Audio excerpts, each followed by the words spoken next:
This is a HeadGum podcast. You got mail.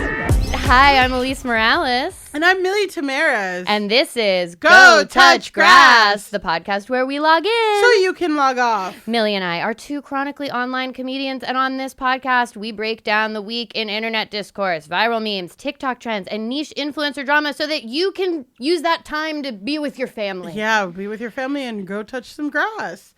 And if you like what you hear today and want to hear some more, we have a Go Touch Grass Patreon already up and running with all our test episodes, mini trending topics, a weekly newsletter, and our spin-off series, Search History, where we go back and break down a viral discourse from the past.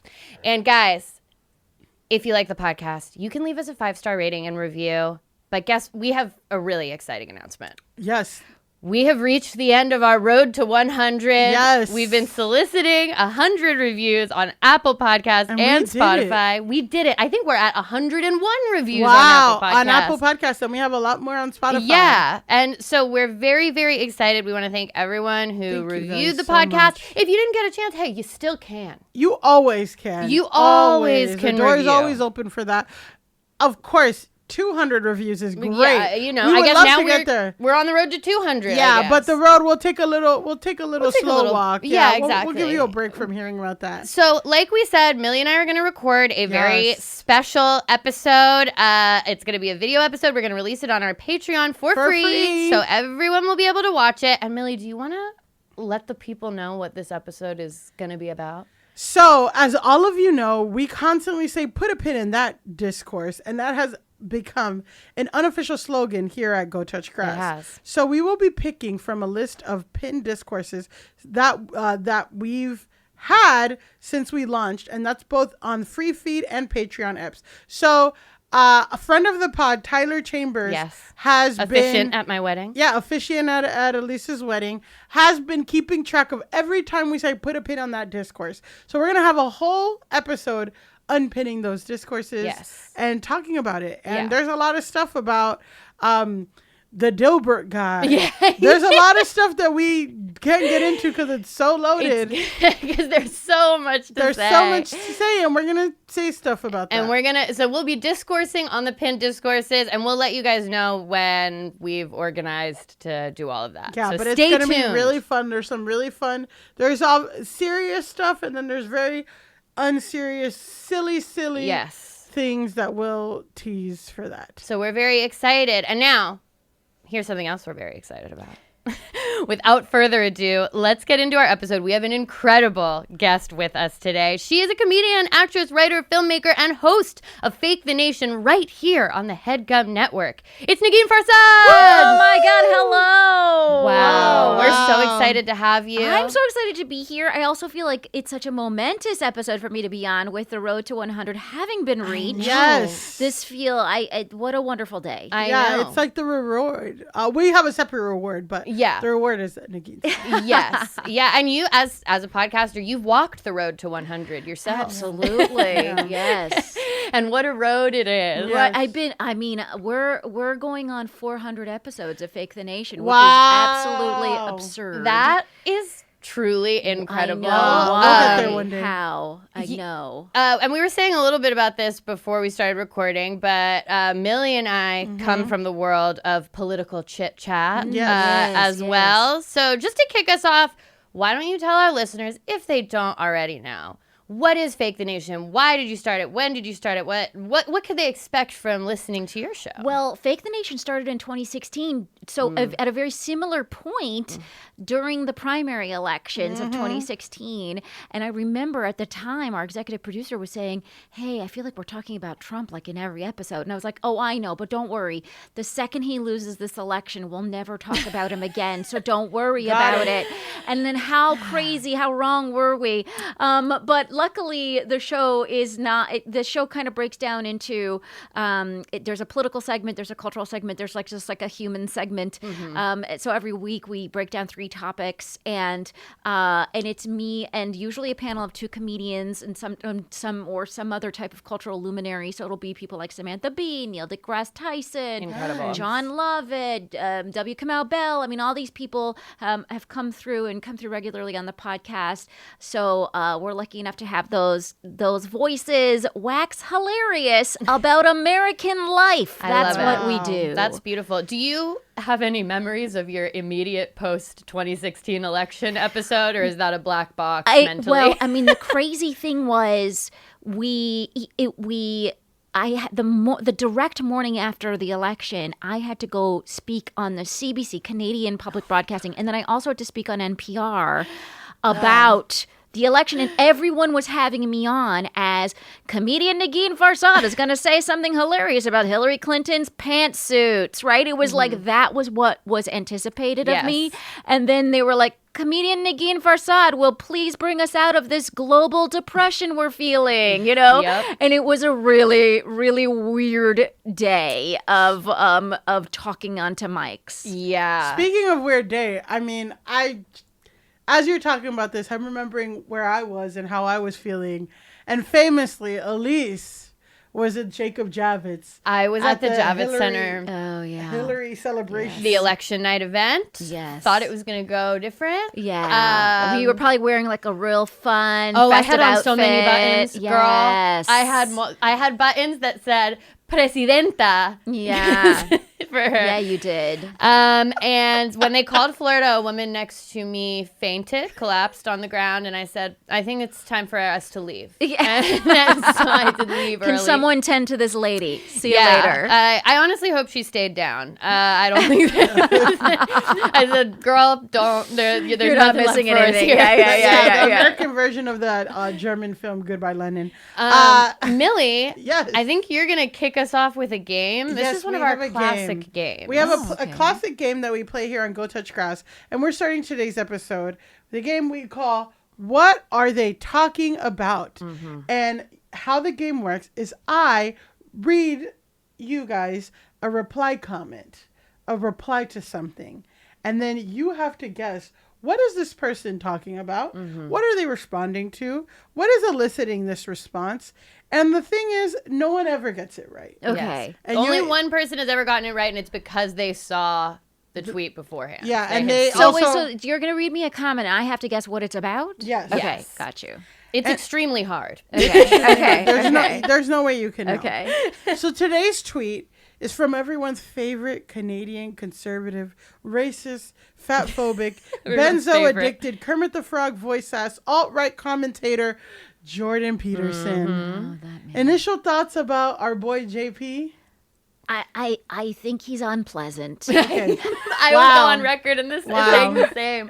I find him We're really unpleasant. bringing out the sass in the I find it's like him when unpleasant. Flanders yells at someone. It's like, I'm not going to give you beer. I'm just going to give you foam.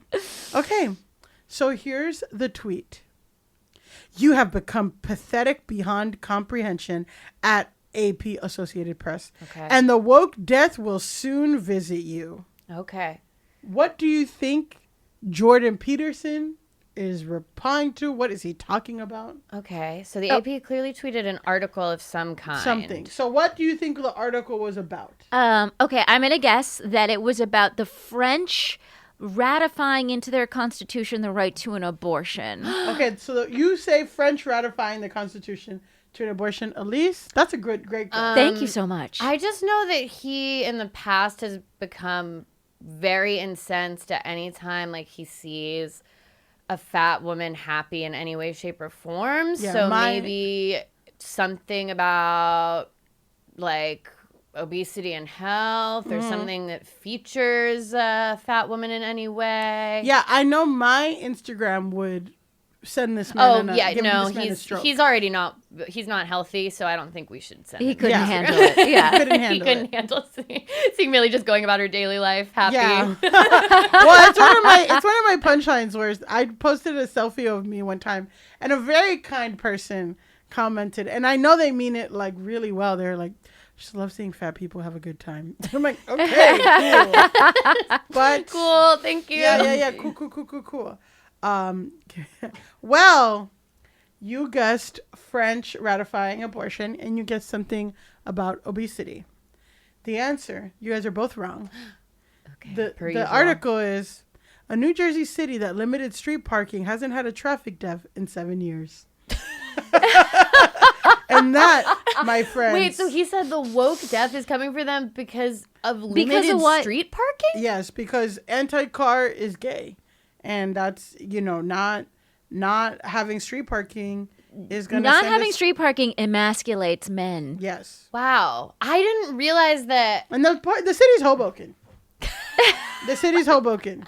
Which is I want to go in the record as saying a bit of a broy town. Yeah, that's what I was going to say. It's actually the most masculine of cities. I mean, you probably have some fans there, Jordan. Yeah, I would say that Jordan Peterson could very safely enjoy a stroll down Hoboken, down the streets of Hoboken. By the way, this is I've had enjoyable times in Hoboken, so I'm not trying to discredit Hoboken in any way, but I'm just saying. Yeah. Listen, my family's from Union City, right next to Hoboken. Yeah, we are. I've partied at the Shannon Pot, and the Hobokens, they know. They know what I'm talking about. Good times have been had. Good times have been had up and down Washington Street in and Hoboken. I bet more good times are being had because of the limited street parking. Because no one's dying by a car.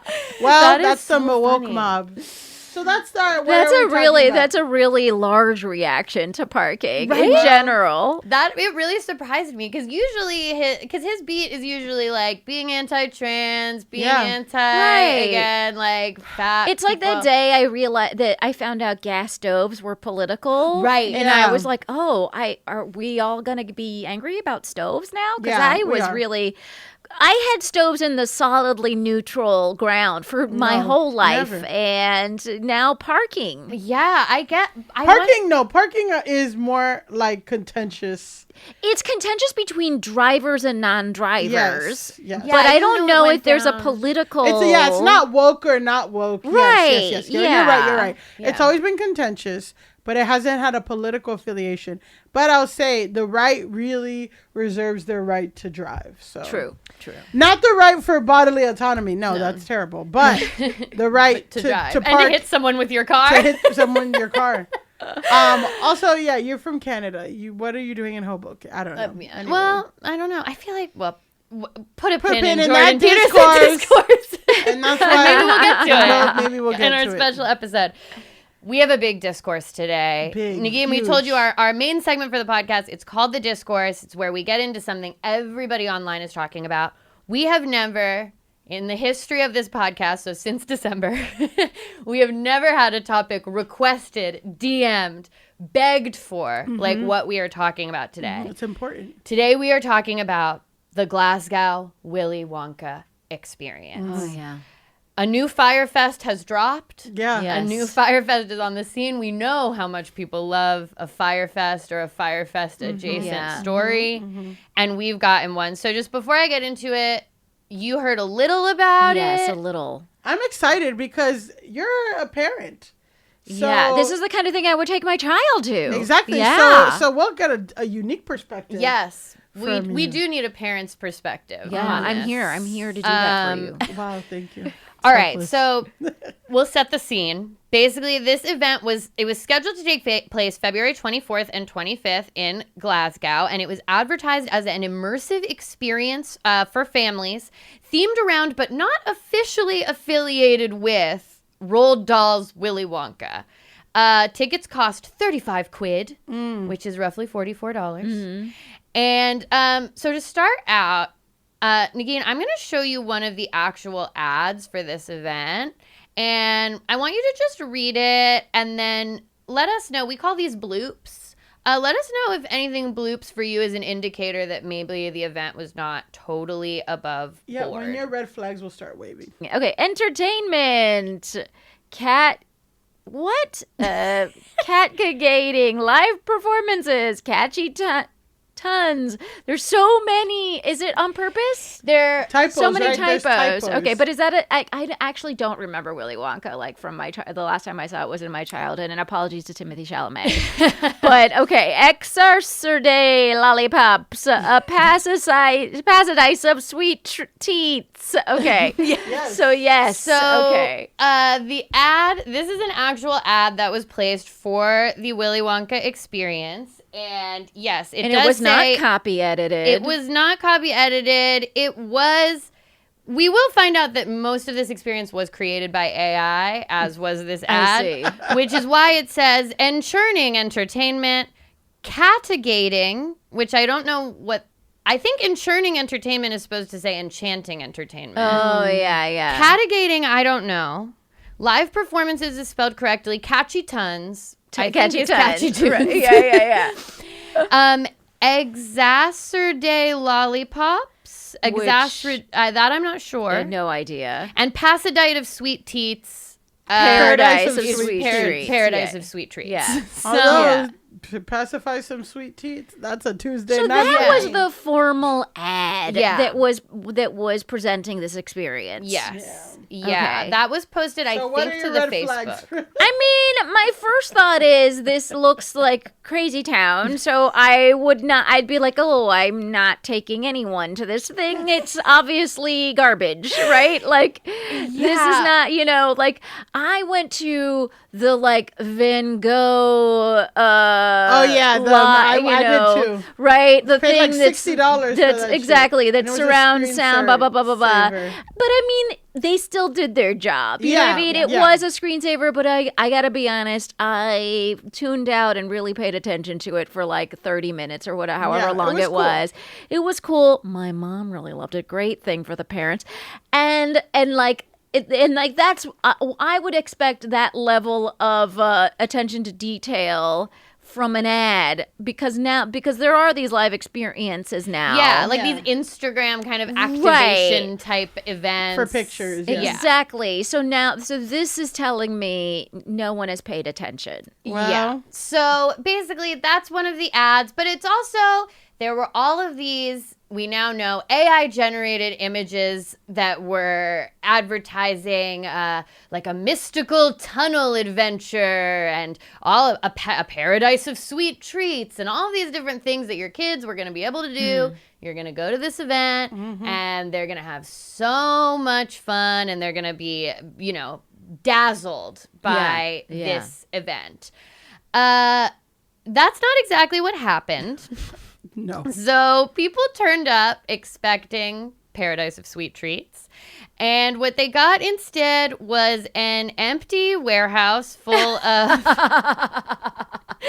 just sort of haphazardly placed candy-themed decor. Oh, it's just like a couple of guys came and put like 2 bins of Jolly Ranchers? Yeah. So empty warehouse full of kind of like one smoke machine, so everything is like a little smoky in there. But it also looks like they're just like card tables with like maybe a few chairs. Yes. And maybe there's like a bowl of like Jolly Ranchers. Yeah. Well, so we'll get into it. There was a bounce house. There is an image that shows a single bounce house, which I, as a kid, like. That's a legit have attraction. A lot of fun in a bounce house for a good amount of time. Oh yeah. By the way, I've seen many a child get a good, like, nice concussion in a bounce house. So it's definitely a form of entertainment. Yes. There was a bounce house from my childhood that I think about all the time. It was at a Halloween event that I went to, and you went into a caterpillar's mouth. Weird. And then you bounced around all inside his digestive system. Yeah. And there were like things to represent the caterpillar's digestive system, so and then you came out his butt. Oh! So like the human centipede live or something. Yeah, but it was supposed to be educational. He composted you, the caterpillar. Wow. It's really you're lovely. You're eaten and pooped out by a caterpillar, and I remember that bounce house. I was like, this is fucking awesome. Yeah. Yeah, in a way, aren't we all caterpillar shit? Yeah. Metaphor for life. Absolutely. Life. I'm gonna say though, like, well, I don't know if we're gonna get into it, but I'm like, this could be a good, like, come up in money. Like if they actually spent $5,000 on Alibaba on random shit, you could do this like and make a profit. Like the idea is good. The idea is good. Yeah, and I feel like is also here's the other thing. Wouldn't they be sued by like the Roald Dahl estate, by the studio that made the movie, by a whole host of people who could sue them? So they did attempt to get around that. So okay, as we can see, Paradise of Sweet Treats, it was not. There was no chocolate available at the event. Oh my God. Even though it was promised in the flyer. Yes. And we'll get into all the performers in a second. But one of them said that basically there was like a small number of jelly beans that she had to ration out 3 per child. And then this table where you could get a quarter cup of lemonade. Wow. That really looks like a table where like... It looks really sad. Yeah. It looks like a pea cup. Table, basically. Which, like, that's the risk you run with lemonade in general, but this looks really bad. Well, also, this is what I say. Like, every time someone's like, we need healthcare or something kind of like, people are like, socialism, you want to be like Venezuela or Cuba, like, look at what, it's like, we're living that now. 3 jelly beans per person. This is in Scotland. I think they have healthcare there. Yeah, they do. And guess what? I think they do have the health. They get all the free stuff, and they also have the health. And they're rationed out pea cups. I'm just saying. The future that we're all scared of is happening. But that really just looks like a prison rec room. Yeah. And that is... Prison they have Oreo. They get more than 3 jelly beans in prison. If you have commissary. Yeah, depending on how much you have on your card, you can actually have a better time. Okay, so this event starts to take place. Images and videos start going viral pretty much immediately. Some of the top things that are going viral are just a side-by-side comparison of like the AI-generated ads versus the sad warehouse that I just showed you. There's a very iconic image now of a sad Oompa Loompa who's just kind of standing next to a fog machine with like kind of vague science equipment. She does look like Elise. Yeah, I was sent that image. As soon as that came out, I was sent it probably upwards of 25 times. My husband actually came into the room where I was working, made me stop working to look at the picture of the Oompa Loompa. And I did make a reel on TikTok about where I portrayed the Oompa Loompa. But the biggest character, my personal favorite meme from this is a character that was invented for the event called the Unknown. This is a person dressed in black with a silver mask and a big fluffy wig who would pop out from behind a mirror and frighten children. So just like in Willy Wonka. Just like in Willy Wonka. So now I am going to play a video. This is my favorite video and image in general of the entire thing. It's very short, but I will show it to you now. What is that? It's the unknown. Yes! Yes, are you sure? What is that? It's the unknown. Just the sad children crying, being like, no! Gets me every fucking time. That is my favorite. So, yeah, in case anyone has any questions about this, the Unknown is not in character from Willy Wonka.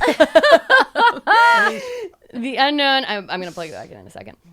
The Unknown is like a character invented by the event. And so the way that this happened is basically performers start coming out pretty quickly after it starts going viral to say, like, because as you saw in there's sort of a Willy Wonka, someone was the unknown. They start coming out to like tell their story about how this event happened. The first is this guy, Paul Connell, who is the actor hired to portray Willy McDuff, a character based on Willy Wonka. Got you. So that's how they got around the legal. Okay. And he says that one day before the event, he was given a 15-page script of, and I quote, AI-generated gibberish, in which this character of the unknown was invented. So I personally think that whatever prompt they put into ChatGPT kind of knows that a story has to have an antagonist, and so it just invented this character. Right. We did get one little bit of the script. This is the script that how the unknown is introduced. Millie, would you like to play the role of Willy McDuff? Yeah. And read this line from the script? There is a man, we don't know his name. We know him as the unknown. This unknown is an evil chocolate maker who lives in the walls. Okay.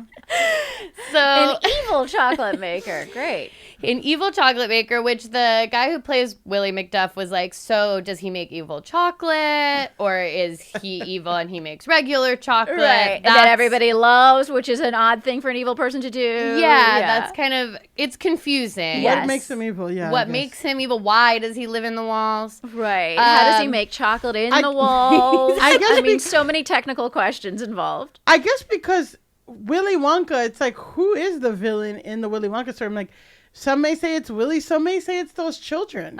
I feel like at least some of the children are villains. So it's like, if you want people to come to your thing, I understand the ethos of like, okay, well, we can't make our customers the villains of the story, so we have to make a new villain, or we have to tell ChatGPT to make a new villain. I guess just crazy. Also, I feel like if they just delivered on like fun, cool stuff and chocolate, there wouldn't need to be a villain at all. I mean, like if you go, look, I haven't been to the Harry Potter store here in New York City. Oh, it's right there. It's a block away. It's very close to where we're sitting right now. I've also seen lines of people around it throughout my time here in New York City. Yeah. So it's a successful place. I think you just need to have the stuff in the movie. Like, no, I mean, it's not like that deep, to be honest. You just need things in it. I just feel like if you would have put like Candy Place, it doesn't even have to be Willy Wonka, but if you put Candy Place live where you can take your family on a weekend, it's probably still cold in Glasgow. Like, there's not many things you can do with kids. Yeah. During the winter, like you want to have an activity to do indoors. Yes. So it's like if they had 10 bounce houses and a bunch of candy, they would have. It would have been fine without a theme. Toss this chocolate coin in a bucket and win another chocolate coin or whatever. Yeah, it's simple. We should start our own, guys. I know. I feel like we just did it. We just designed it. The Willy McDuff actor said that like the script also included stage directions for the audience because it was made by ChatGPT, and it also called for him to defeat the unknown using a giant vacuum cleaner. But when there wasn't one on site, he was just told to improvise, which is extremely funny to me. We also hear from Christy Patterson, aka the sad Oompa Loompa, which were called Wonkadoodles in the script. So again, but it's very funny to call them Wonkadoodles, but Willy Wonka's name is Willy McDuff. So what did they do? McDuffadoodles? Yeah, I'm like, they should be McDuffadoodles. Yeah. She did a full interview in Vulture because where she said she was very adamant to be like, that's a really bad picture of me, which I get. Yeah. I understand.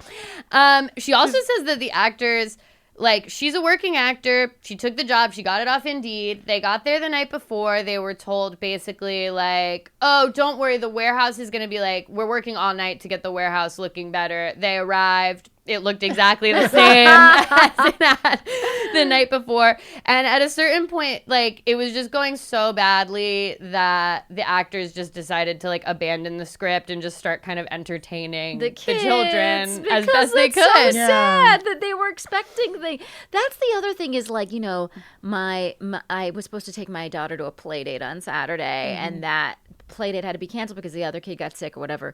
My daughter cried so hard because they have expectations. Yeah. And then when you really, I mean, it's their kids. And then if you show them just like an empty warehouse with a creepy guy called the unknown, like, that's sad. And also, like, bare minimum, to tell a kid they're gonna get chocolate and then there's no fucking no, chocolate. give them 3 jelly beans. You get 3 jelly beans. That is criminal. It's criminal. And you know what, Negin? The police were called. Speaking of criminals. So like because of the fraud, like what was the basis of the police being called? That's a question that I do have. It was fraud. It was because of the fraud. It was basically like the parents were pissed. Stuff started to get really contentious. The Willy McDuff actor said that they thought that there was a high potential for violence at a certain point because people were pissed that they paid money to see this thing. People get pissed about their kids, honestly. Yeah. But also, I just want to say, as someone who spent a little bit of time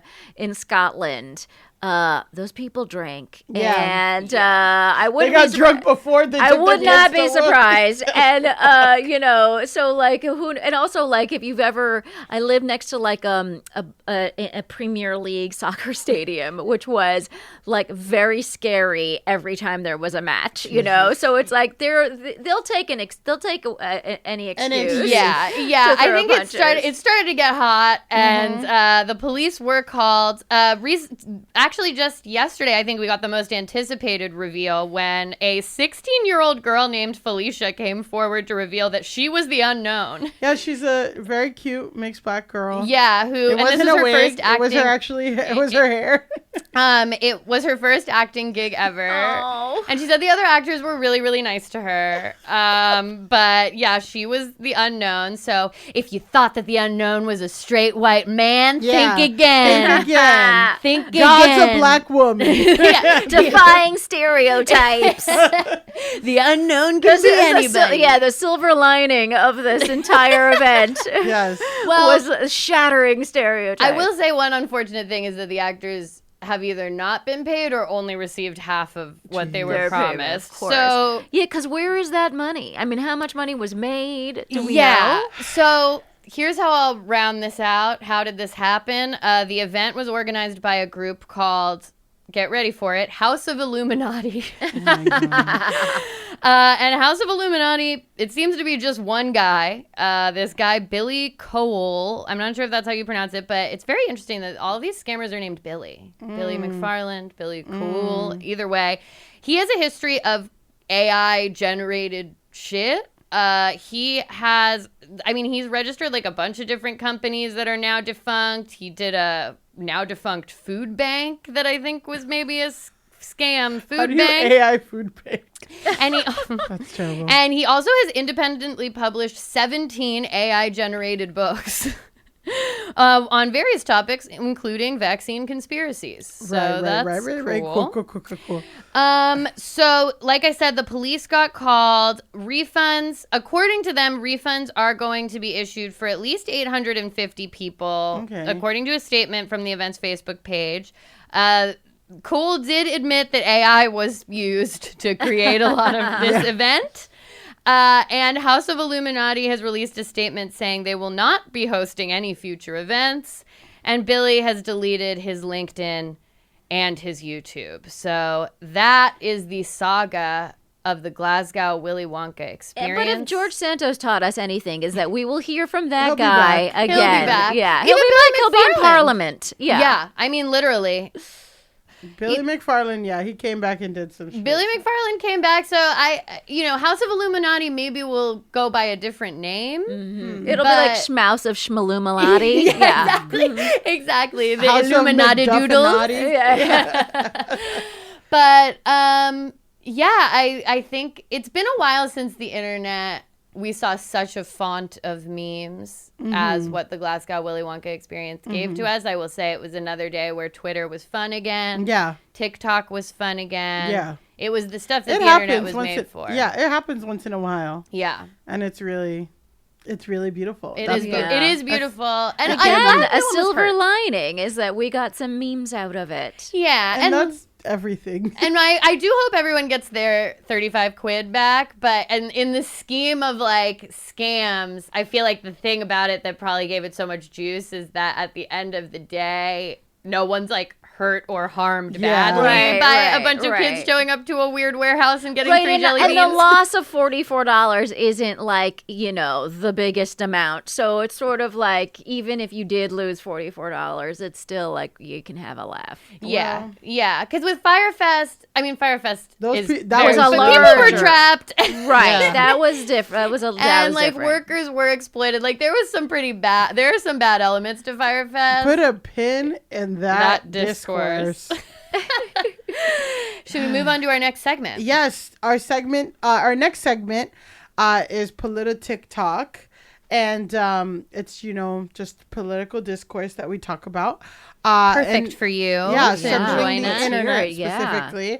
And today's political discussion will focus specifically on the economy and what I feel is the true cause of our current inflation crisis. Wow. We're putting our economist hats on. Economist hat.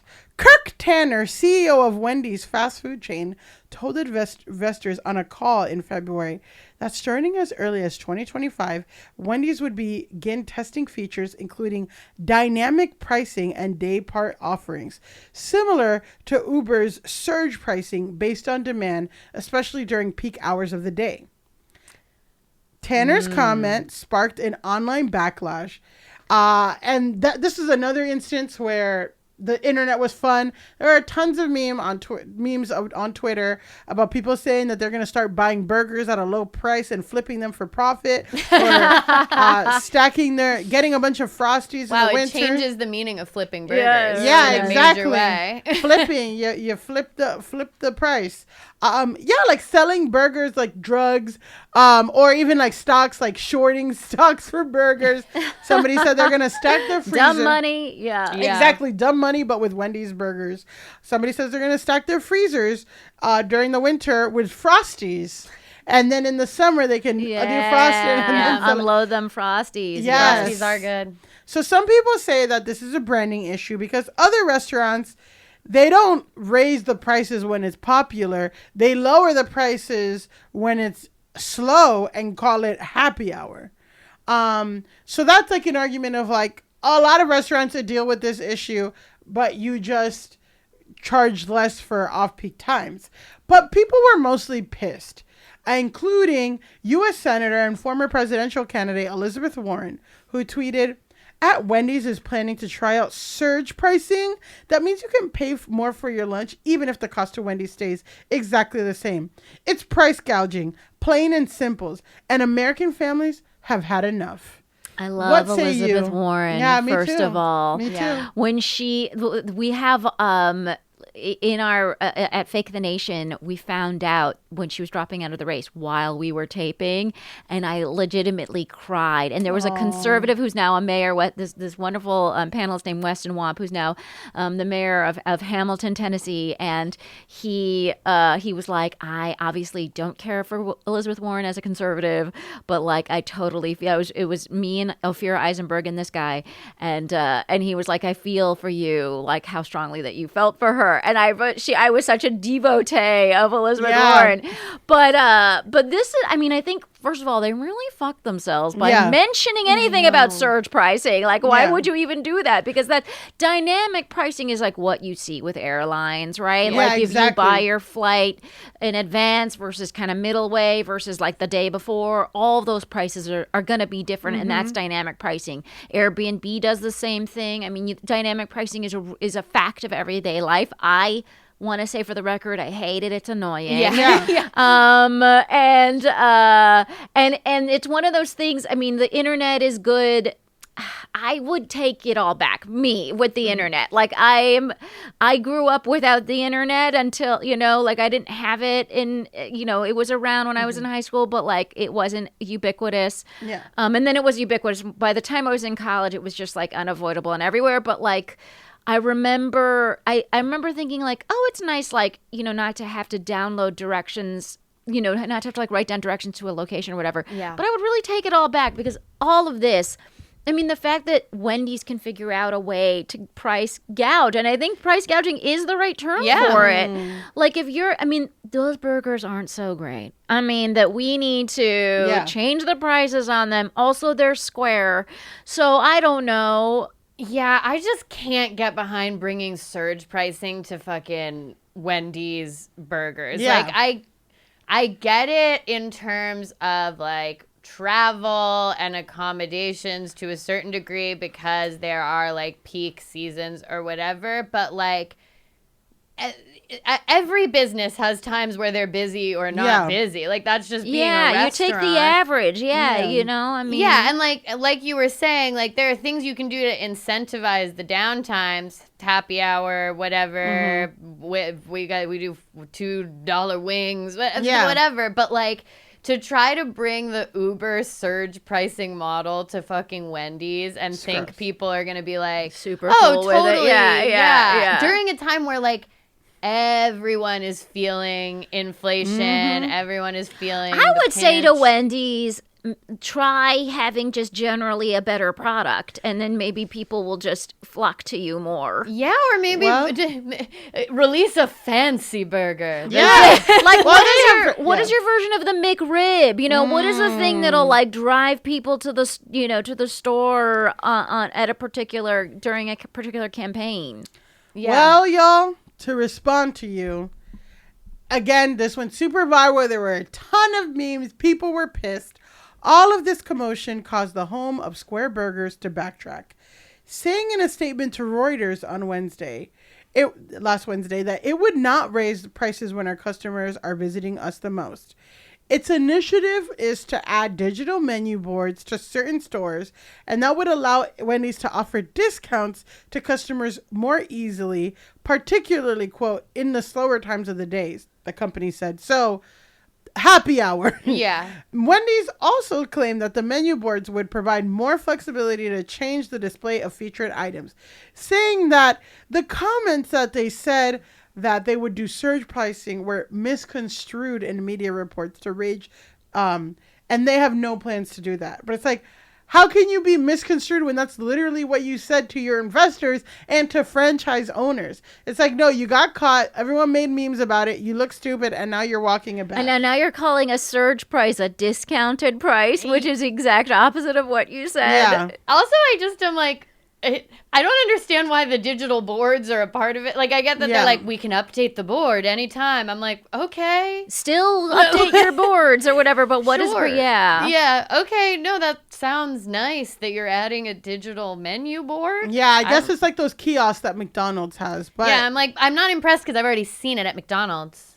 a million times. Well, guys, speaking of dumbass CEOs, Kellogg's was one of the companies that raised their prices of products for no other reason than just to raise company and investor profits. Kellogg's has, within the last year, raised their prices by 28%. Oy. So that's a lot. That's a lot. So let's hear what multi-million-dollar CEO of Kellogg's, Gary Pilnick, said last week on CNBC in response to the way American families are dealing with inflation. Some of the things that we're doing is first messaging. We got to reach the consumer where they are. So we're advertising about cereal for dinner. If you think about the cost of cereal for a family versus what they might otherwise do, that's going to be much more affordable. I'm all for innovation and marketing, but the idea of having cereal for dinner, is there the potential for that to land the wrong way? We don't think so. In fact, it's landing really well right now, Carl. When we look at all of our data, of course, we would know that breakfast cereal is the #1 choice for in-home consumption. We understand that for breakfast. It turns out that over 25% of our consumption is outside the breakfast occasion. A lot of it's at dinner, and that occasion continues to grow, as well as the snacking occasion. But cereal for dinner is something that is probably more on trend now, and we would expect to continue as that consumer is under pressure. Well, some of the things that we're doing is... Did it land well, Millie? How did cereal for dinner land? Yeah, and just so you know, it's been part of a concerted marketing effort. They are showing families gathering around the dinner table and pouring cereal for dinner. And y'all, it did not land well. And well, wait, I don't understand. Are they? Is it new products? Is it like Cheerios but with filet mignon? No.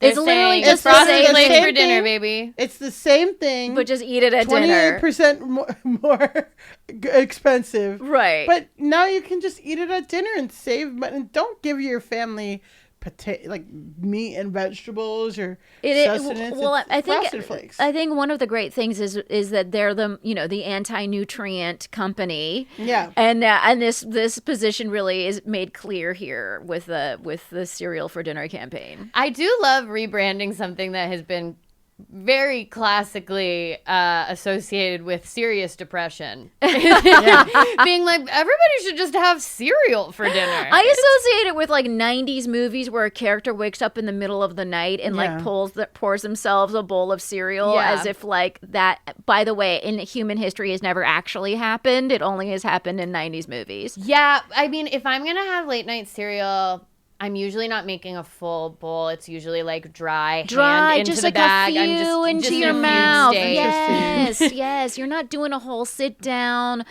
pull out a napkin, like make a whole scene out of it. Yeah, Absolutely. cereal for dinner also to me elicits like, again, 90s movie where you're trying to show like a male character who doesn't have it together before he meets the love of his life. Exactly. Right. Or he's like Mr. Mom and he doesn't know how to take care of his own children. Yeah. Which honestly, hottest movie with hottest man. Love a man who does domestic labor. He got it together by the end. I'll say that. By the end, he got it together. But yes, exactly. Like, no one's gonna replace cereal. I'm just like, also. But I am here for the idea of like a savory cereal. Okay, that has elements of like a dinner in a cereal format. Listeners, isn't that soup? Inventors among you, that's soup. Maybe it is, guys. Or like porridge. Did we just invent soup? I think. Congee. Yeah, but I mean, if there's a thing that it's in a box and you pour it into a little oat milk and it turns into a delightful dinner, but it's not it's not Frosted Flakes. Yeah. Again, then maybe there's like an asparagus aftertaste. Oh my God. Thinking to me, I'm like, that's a bowl noodle to me. Yeah, that's right. But I guess I wouldn't put oat milk in it. So how do we find a savory milk base? A savory milk base. We're far from the point, guys. This is an inventor challenge for your listeners. Yes, go ahead. Invent cereal for dinner and give us some of the profits. But back to this. Yes. This did not land well, and people are pissed. TikToker at tallgirl6234 has called for a boycott of Kellogg's products in a video that has now 3.7 million views, saying that consumers need to stop giving these companies more profits. And it sparked a lot of discussion.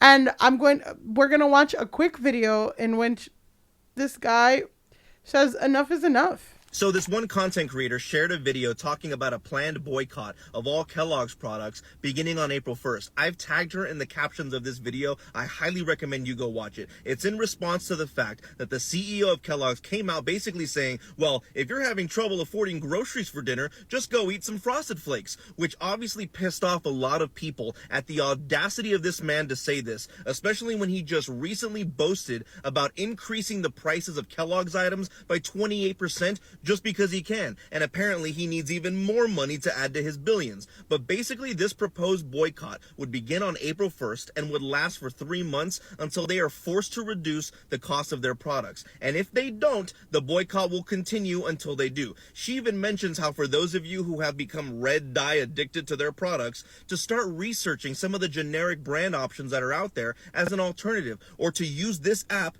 to research family-owned companies that could sell items that are very similar to these galactic empire companies that evidently control everything that we eat or use. This to me is brilliant because it really does force us to ask, why aren't we doing more to stop this grip of control that these billionaire elites have on us? I can't believe I'm about to reference a Disney movie here. Did you all see A Bug's Life? I mean, at one point in the movie, one of the bad guys' henchmen suggests, why should we even bother messing with all the little ants, aka, you and I, the regular people? To which he responds, because it's about keeping them in line. And if they ever figure out that they outnumber us 100-1, there goes our way of life. And does anyone remember how that movie ends? The ants come to the realization that, hold up, there are way more of us than there are of you, and they decide to... I just think it's funny that he referenced A Bug's Life. By the way, spoilers for those of us who haven't seen A Bug's Life. Apologies. Can you spoil something that came out 25 years ago? I mean, I haven't seen it, so there we go. I don't think you're gonna watch it. No, yeah. You and the kids. You gotta watch it. It's honestly good. Can I also just shout out to Arizona Iced Tea, who throughout the pandemic, throughout the inflation crisis, never raised the popular cost of their iced tea, which was $1 or 99 cents. I think it's prominently displayed on their can that they have the 99-cent iced tea. And they never increased that price because they thought because the CEO, I think, went around being like, no, we have the profit still. It's fine.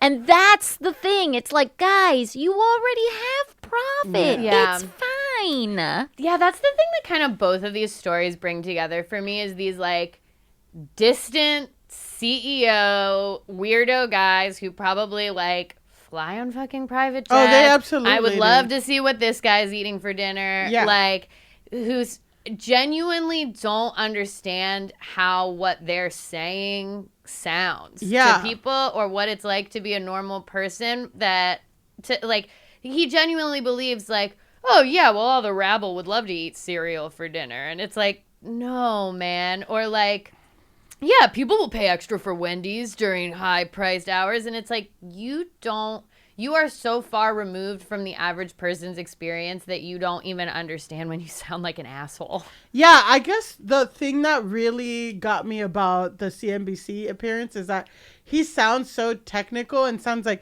he's not like you're talking about food for families. And you're just like, well, according to our profits, like, and it's landing really well. And it's like, you sound like an asshole. You probably have never eaten a Frosted Flake in your life.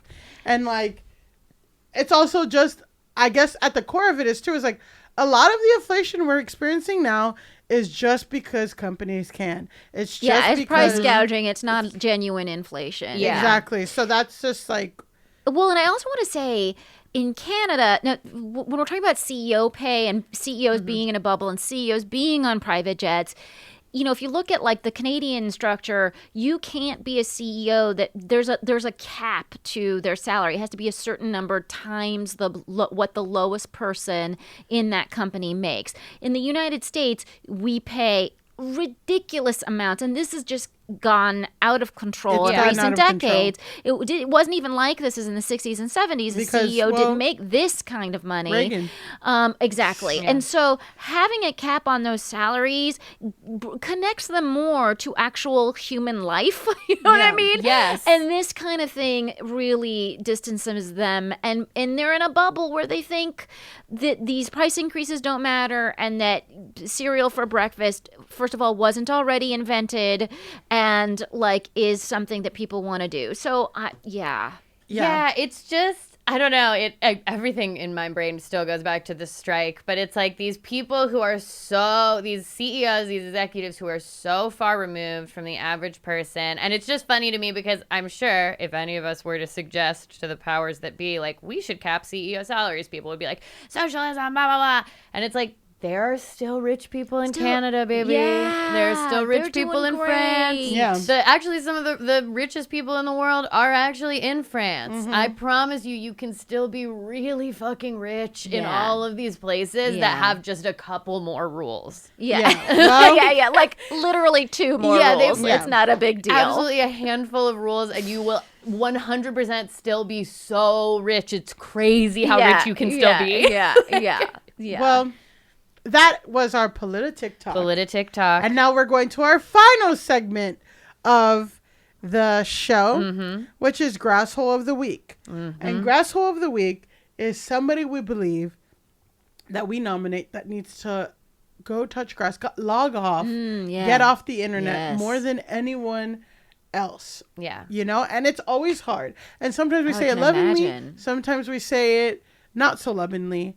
And today's probably mixed. Yeah. But I'm going to say, it's always hard every week to pick. But our Grasshole of the Week goes to rapper Meek Mill. Wow. And before we get into why he's Grasshole, you need to know a little bit of context. So Sean Diddy Combs was sued on Monday in federal court by a producer on his most recent album, who accuses the music mogul of sexually harassing, drugging, and threatening him for more than a year.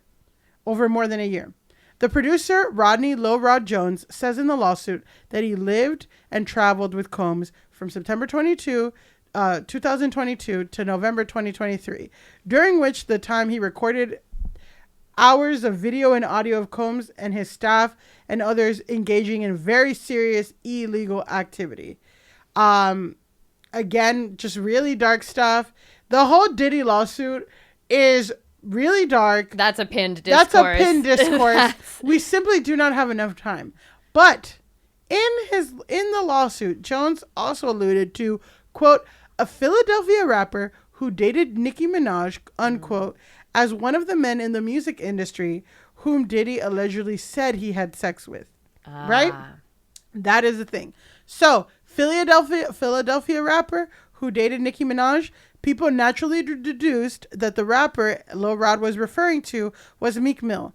And instead of simply having a lawyer draft a statement saying, these allegations are false, Meek took a note from his ex-girlfriend's playbook and goes on a multi-day tweet hurricane. Wow. Tweet storm. I feel like this is the first time, because Nicki Minaj has been our grass hole in the past. Yes. And so it's interesting. We have two sides of a couple, former couple.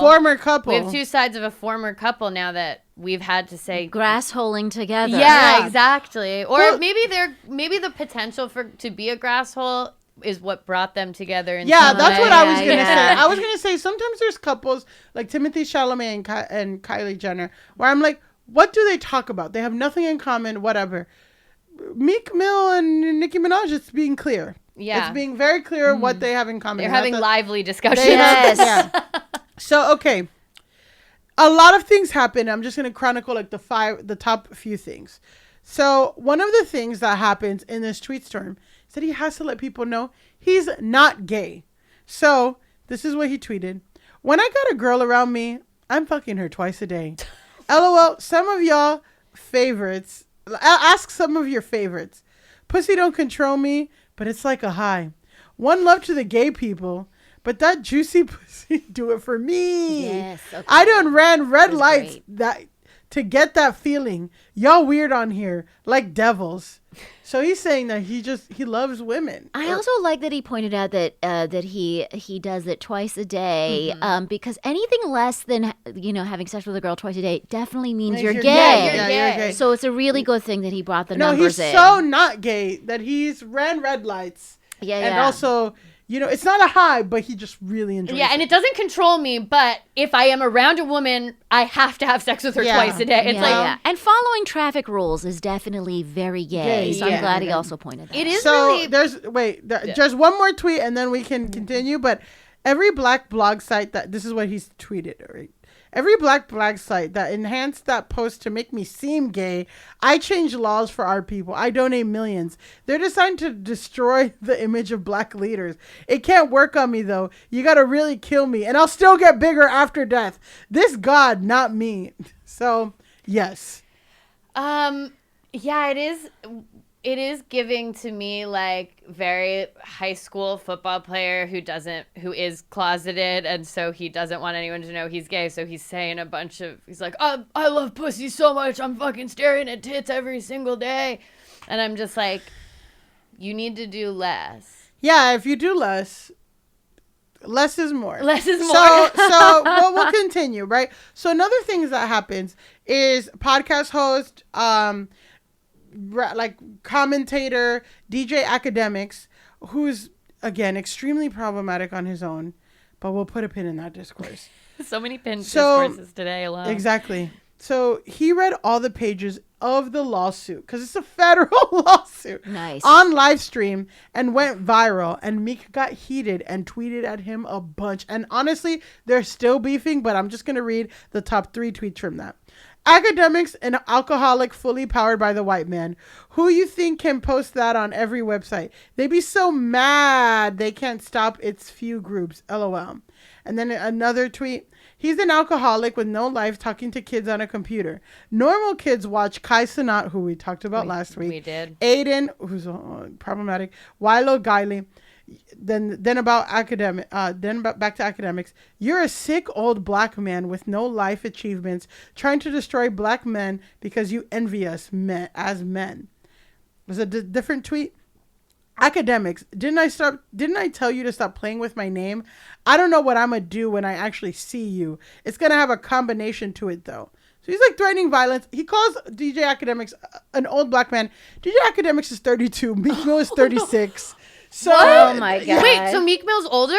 Yes. But he's like, you're old. You're too old to be on the internet live streaming, I guess was his point. Okay. It is very But that's funny. weird. I know. I'm like, neither of you are old, first of all. You're both you're still living the primes of your lives. Yeah. Nobody's too old to be live streaming, I guess. I'm not live streaming. Think having said nothing would have been better than all of this. Well, we're going to keep going. Because then he tweeted this. He starts saying that this is computer-generated AI. The lawsuit is AI. First of all, he asked somebody, send me this lawsuit because this lawsuit's fake. And then he says that everything is AI. And then he says YouTube creators. So he tweets this thing about how YouTube creators target black celebrities with AI fake news. We have too much influence. Google deep fake AI. It's one of the most so basically he's saying that AI invented this lawsuit and it's not real. But that can't possibly be correct, right? Because isn't a lawsuit like filed? It's a federal court document. Then he links out the federal court document and says, look, I found the document and we can go on trail, not trial. And you can find where my name was mentioned. It wasn't mentioned. And it wasn't mentioned. It was a suggest. And also I can get my credit card. I'll show you my credit card and cross-reference the dates in question. Okay. So he's crazy. So yeah, he goes on and says it's AI. Then finally, or just two things. Then Andrew Tate, who's a whole other discourse, says, so P. Diddy was having sex with Meek Mill and Usher. And then Meek Mill replied, was you sex trafficking women? Well, what the fuck is wrong with you, Brody? So it's like, that's pretty funny. And then finally, I'll give that one to Meek. Yeah, give that one to Meek. One to Meek Mill. And then finally he says that all of this is happening, this AI lawsuit, all of this is happening because he's about to drop an independent album. And, you know, the industry is scared. And, they're trying to hate him. And he's crushing this internet stuff. So, just in short, what say you before we wrap up on that? Nothing is about you, Meek Mill, generally. Yeah. It's just get out of your bubble, sir. Yeah, I mean, it is like, you weren't named. I know that it is easy to deduce who it's being talked about because of the clues. Yeah. But really, in this situation, especially because the lawsuit is not AI, let's just don't say anything, man. Y'all protest too much. Yeah. Like, in this situation, you gotta just not say shit or release one, like you said, lawyer-related statement that is like, my client denies the allegations or denies any suggestion that he's involved in what's happening here. The end. Yeah. Well, sorry. Everyone was commenting, like, get a PR, where's your lawyer, whatever. To that I say, look, Meek Mill, go touch some grass. Go touch grass. He says that he doesn't know any of this AI shit because he's too outside, but I would say maybe go inside, Google lawsuit first, what a lawsuit is, and then go outside and touch some grass. Yeah, I would say touch the doorknob to a lawyer's office. Definitely. Speak with a professional before saying any more. Well, that was our grass hole.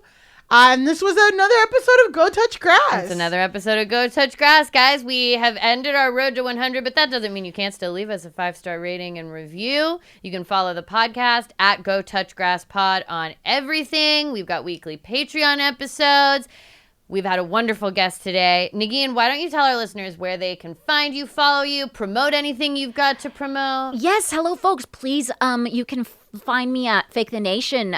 Subscribe to that podcast wherever you find podcasts. It's also a HeadGum show, and it's super fun. Also, I have a piece out on a Far magazine where I went to a mushroom retreat and did a boatload of psilocybin. Wow. It's a very meaty piece. I literally did touch grass throughout that experience. And I would love for readers to read about it. And a lot of people are really interested in this kind of like, medicinal therapeutic mushroom experience. And I did it so that you can now learn about it and do it yourself. Wow. I'm good. And find your enlightenment. Yeah, So you can find me at Negin Farsad on all of the things, the TikTok and the Instagram and all of it. Wonderful. And you can find me at Pandalice on Instagram. That's Pandalice. You'll see a video of me pretending to be the sad Oompa Loompa that everyone thinks that I look like. And you can find me at Elise Navidad on TikTok. Yes, and you can find me at Millie_Tamaris on Instagram and on TikTok. And you can find me at Millie Tamaris, aka Lactose Intolerant, on Twitter. I'm still there. I'm still holding strong. We're still out here. So. And it was fun this week. So it's good that you're on Twitter. It's good. Twitter pulled through this week. And until next time, go touch grass. That was a HeadGum podcast. Hi, I'm Caleb Heron, host of the So True podcast, now on HeadGum. Every week, me and my guests get into it, and we get down to what's really going on. I ask them what's so true to them, how they got to where they are in life, a bunch of other questions, and we also may or may not test their general trivia knowledge, whether it's one of my sworn enemies like Brittany Broski or Drew Wallow, or my actual biological mother, Kelly. My guests and I are just after the truth, and if we find it, great, and if not, no worries. So subscribe to So True on Spotify, Apple Podcasts, Pocket Casts, or wherever you get your podcasts, and watch video episodes on the So True with Caleb Heron YouTube channel. New episodes drop every Thursday. Love ya.